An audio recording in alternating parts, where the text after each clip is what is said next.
Welcome back. We're on the home stretch now, do not D. And before we leave the World Cup, we just need to say this, just in case you're not watching the game. It's 7 minutes of football action, and surprise, surprise, it's still goalless. Few minutes to play. We hear Mexican goalkeeper Ochoa should be the man of the match. Kept out Brazil, and this game might just end in a draw. Might just end in a draw, yes.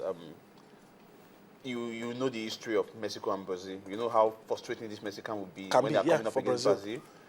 You know what they know how. I don't know. They know the kind of tactics to deploy to frustrate the big boys in Brazil. The Neymar, Fred, Oscar. Their dribbling runs, their defense splitting passes. They know how to curtail the excesses of the Brazilians, and the result is showing.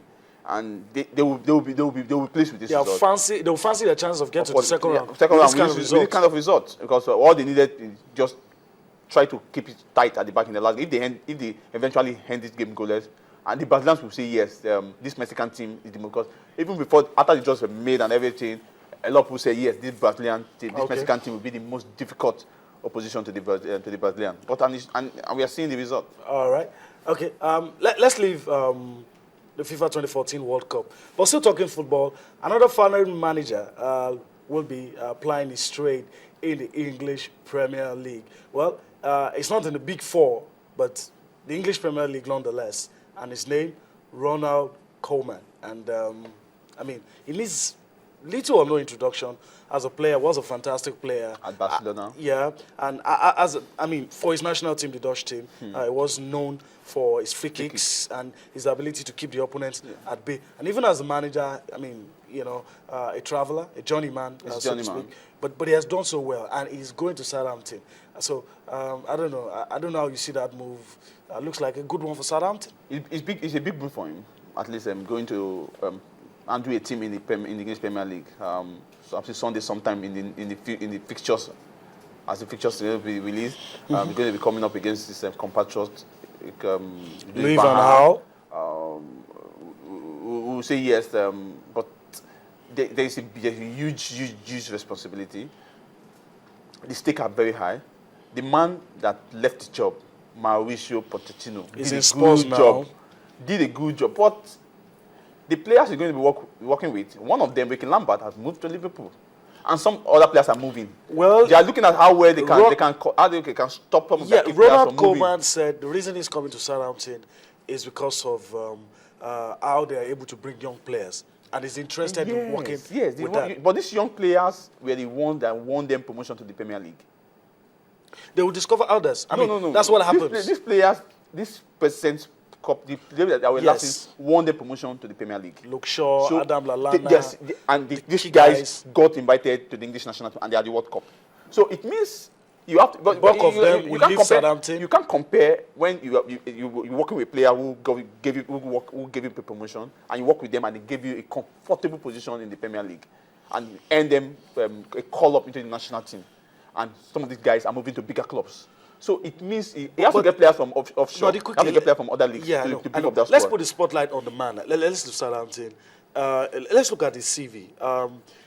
He's been an assistant in the Dutch national team, been an assistant in Barcelona. He has coached Vitesse Arnhem. He has coached Ajax. He has coached Benfica, PSV Eindhoven, Valencia, AZ Alkmaar, Feyenoord, and most recently now, Southampton. That looks like somebody. That's a rich pedigree. Yeah. It's a rich CV. He has a lot of experience to draw from. CV. But we are coming in a league. Somebody that left the position was applauded for the way it turned around the fortune of the team. Yes, brought them in the top 7, and you know. When at one point they were down. The coach. And when they were candidates for relegation. And he came on board and turned the fortune of the team around. So I think he has to do more than Pochettino. He's a big. Those shoes are surely big. Not too big for him, but he has to do more than Pochettino, because Pochettino had laid a solid foundation and set a big standard. All right. We hope that things will go well for the Dutch manager at Southampton. Well, that's how we'll wrap things up on the show tonight. We do hope that you've enjoyed everything that we've been able to bring to you. As we speak, Brazil still playing Mexico goalless, And that's how we leave you tonight on the show. We hope you enjoy what we've been able to bring to you, and we urge you to join us later tomorrow when we have more time on our hands. From us here and from everybody behind the scene, goodbye.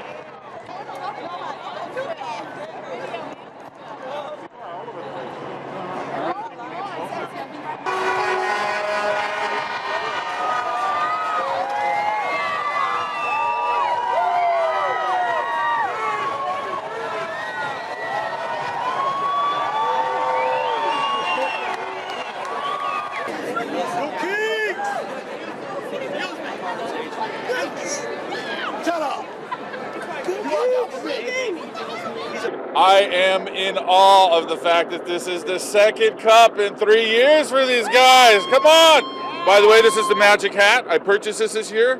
Every Game 7 I wore it, boom, they win.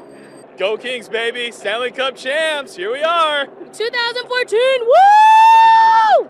And he's right, definitely, bring on another one. I think this is really great. I'm glad the Kings were able to do it again, that they were able to win another Stanley Cup for LA.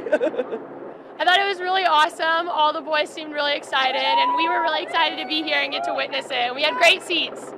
Yeah, I mean, it's just exciting to see that the Kings have finally gotten their second Stanley Cup in 3 years. So I think it's just a great feeling for the city and a great feeling for everyone else.